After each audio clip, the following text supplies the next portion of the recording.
नमस्कार, मैं हूं हंसा वैष्णव और आप देख रहे हैं LNV टीवी न्यूज।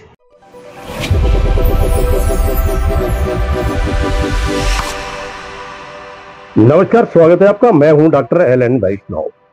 अमावस्या की काली रात्रि में मां आनंदमयी महाकाली का विशेष पूजन अर्चन किया गया। प्रति माह के अनुसार यह पूजन अर्चन किया गया जो घंटों चला। सनातन धर्म की मान्यताएं और बंग परंपराओं के अनुसार प्रति माह अमावस्या की काली रात्रि में मां आनंदमयी का विशेष पूजन अर्चन किया जाता है। दमोह की कालीबाड़ी में लेके चलते हैं आयोजन स्थल पर, जहां पूजन हो रहा है, हवन हो रहा है, आरती हो रही है और भक्त मां का ले रहे हैं आशीर्वाद।